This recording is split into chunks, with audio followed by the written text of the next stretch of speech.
3 autores que fizeram muito por mim. E agora eu tenho certeza que eles podem fazer muito por você. Ludwig von Mises, Murray Hoffman e Santo Agostinho. Demonstrando fundamentos essenciais da economia, da política e da teologia. Esses 3 autores vão dar a você uma visão completa, desde as nuances da história do pensamento econômico, passando pelas definições fundamentais do liberalismo e da história, e nos entregando uma visão holística acerca do papel do homem e do Criador na história universal. Esses são 3 autores excelentes que fizeram com que eu fosse uma pessoa significativamente diferente. Eles mudaram a minha forma de ver o mundo, e eu tenho certeza que nesses 24 encontros, nessas 72 horas que nós vamos passar juntos, se você assinar o produto que tá aqui na descrição, eles vão mudar a sua visão. Quem foram Marx e Engels? Hã?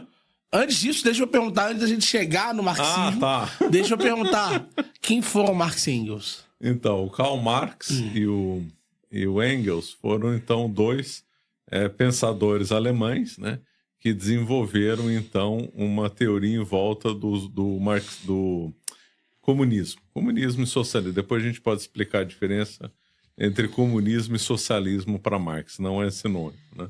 Eles ficaram muito amigos, né? O Engels era um industrial e acabou ajudando e sustentando mesmo o Marx, né, durante um bom tempo.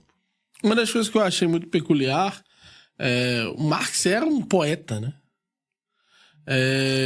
Ele era um poeta extremamente revoltado contra não só a cristandade, mas contra a realidade como um todo. Você pode falar um pouco sobre isso? Claro, o pai do Karl Marx, ele era protestante, né? Então ele foi educado numa casa supostamente religiosa. Porém, à medida que ele foi crescendo, ele começou a escrever poemas que são verdadeiras revoltas, né? São realmente impressionantes, né? Tem até aí uma que eu coloquei no comecinho. Que, inclusive, alguns autores sustentam que ele teria tendido para o satanismo e tal. Já adianto que eu não sou favorável a essa tese. Que é a tese do Wurmbrandt, né? Isso, a tese do Wurmbrandt é exatamente isso, que ele era satanista explícito, né? Uma coisa assim. Eu não sou contra, acho que faltam elementos, provas, para bater o martelo a isso, né? Aí ele foi para a universidade, na universidade, como todo jovem, bebedeiras, farras, etc. Sim. E aí ele entrou, então, para um grupo chamado dos jovens hegelianos, ou hegelianos de esquerda. E lá ele conheceu um professor, que então era adepto dessa linhagem, ele começou, então, a trabalhar exatamente. Bruno Bauer, exatamente. Verdade. Bruno Bauer, que era adepto dessa linha dessa linha. Por quê? Porque o Hegel tinha os hegelianos, né, que depois da morte de Hegel se dividiram em 2 correntes, né, e o Marx acabou seguindo outra.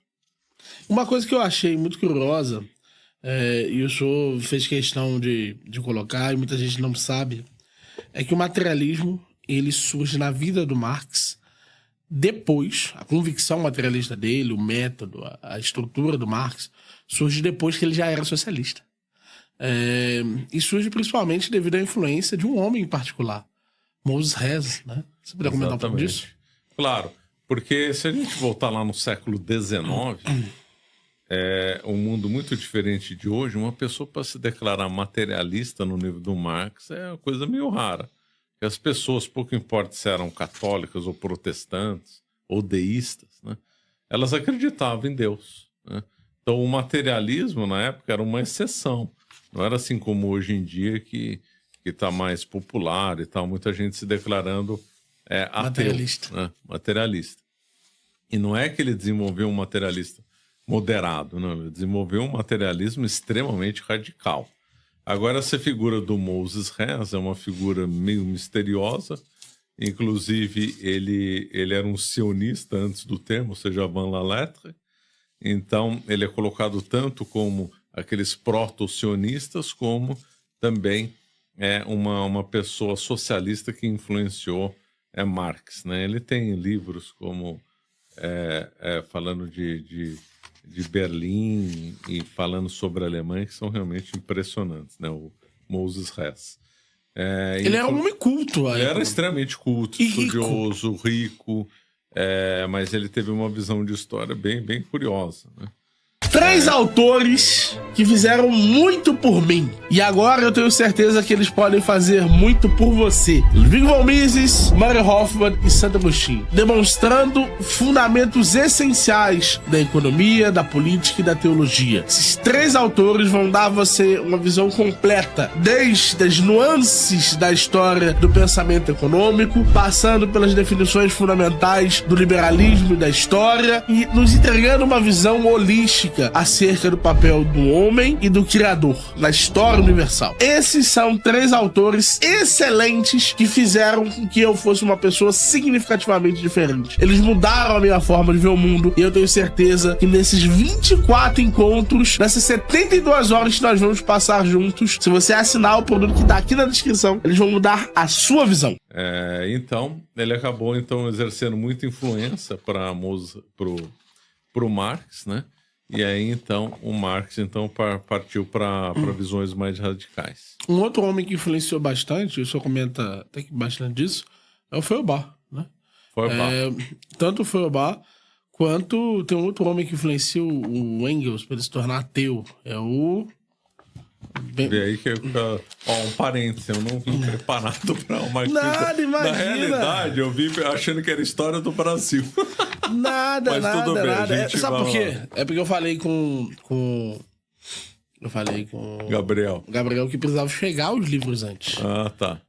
Porque eu tenho aqui do professor Maximo Exposto. Eu tenho o seu livro sobre colonização. Eu tenho o seu livro sobre a Guerra Fria, que tá ali. Eu tenho esse livro aqui, mas eu não tenho todos os livros da Caravela ainda. Então, se eu tivesse, a gente conversava sobre a história do Brasil. Porque, por acaso, esse livro aqui, eu gosto bastante. Eu me lembro bastante dele.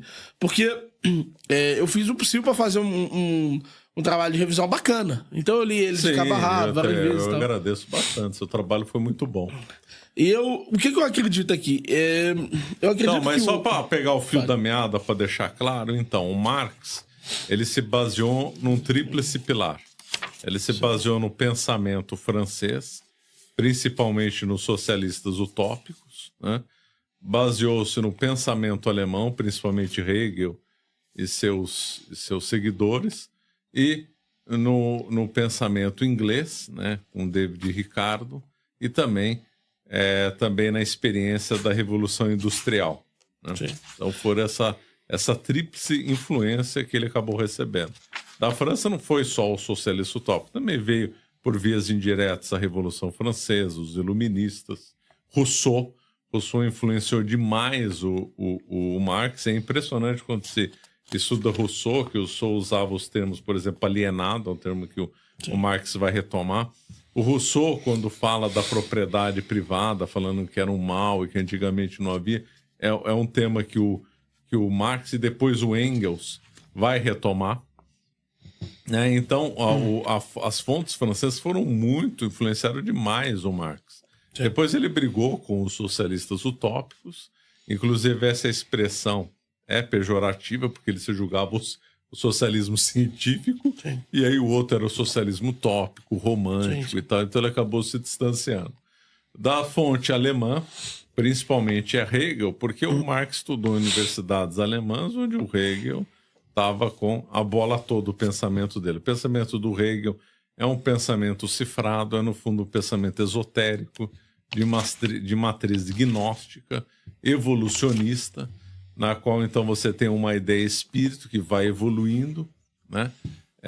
E se torna, né, durante esse processo de evolução, o Estado surge como uma das forças mais evoluídas nesse negócio de ideia espírito. Volto a dizer, ler Hegel não é fácil.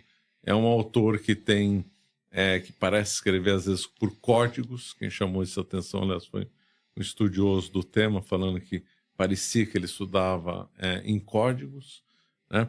E em torno dessa ideia espírito que vai evoluindo, né? Como fica um pensamento muito complexo, até meio esotérico, né? Lembrando que o Hegel não teve só impacto na filosofia e nem em Marx, também teve um forte impacto no direito, né? O que acontece? Por que eu tô insistindo nessa questão?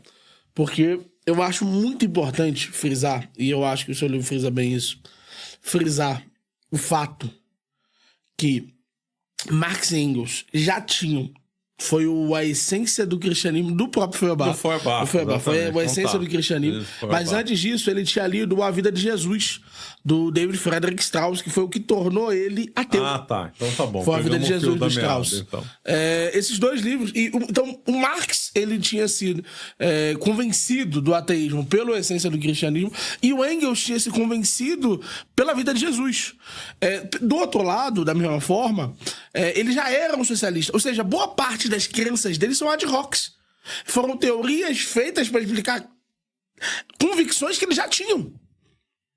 Então, quando a gente analisa isso dessa forma, inclusive que elas não eram comotivadas, ou seja, eles não eram socialistas porque eram materialistas. Porque se tornaram socialistas se tornaram materialistas antes de serem socialistas. Ou seja, se essas coisas são motivadas de outras formas, então o que acaba acontecendo boa parte do que eles pensam e como eles pensam, na verdade, é parte de uma revolta contra o próprio tecido social. Uma revolta contra como... Eu acho que é muito claro para mim, porque o livro do Engels, que diz só do Engels, é um artigo, na verdade, né? A situação da classe trabalhadora na Inglaterra, ali já tem toda a convicção do Marx. Já tem tudo que eles vão trabalhar à frente. Todas as ideias políticas já tinham, nesse sentido, um corpo. E eles ainda não tinham publicado a ideologia alemã. Então, isso que as pessoas tentam atribuir como se as ideias deles, a forma como eles pensam o mundo, a forma como eles identificaram os problemas, fosse através do método materialista, é falso. Eles já estavam revoltados contra os burgueses. Eles já acreditavam que, palavras do Engels, que os trabalhadores estavam sendo roubados. Tudo o que eles fazem é usar um aparato extremamente prolixo para tentar justificar aquilo que eles já pensavam. Sim, porque antes deles, e ao mesmo tempo, eles já haviam um movimento de revolta contra o establishment. Então, o próprio socialismo utópico já era um movimento de revolta. E durante a Revolução Industrial houve movimentos de revolta que precederam, então, o Marx, né? Então, é lógico, eles eram revoltados. E aí você falou da vida de Jesus. Estava na moda lá no século XIX ignorar o lado teológico, né? Ou seja, que para Jesus Cristo, para quem é católico, ele é o próprio Verbo encarnado. Então surgiram alguns livros lá querendo legar a vida de Jesus como apenas um homem normal, materialista e tal. Inclusive, um dos autores, que eu esqueci o nome, foi lido pelo Dom Pedro II. Dom Pedro II gostou muito da obra dele, que agora me deu um branco, que também falava apenas do Jesus histórico. Você lembra o nome dele ou não? Não lembro agora, mas eu lembro que houve a influência disso, inclusive no Brasil. E o que acontece, para mim,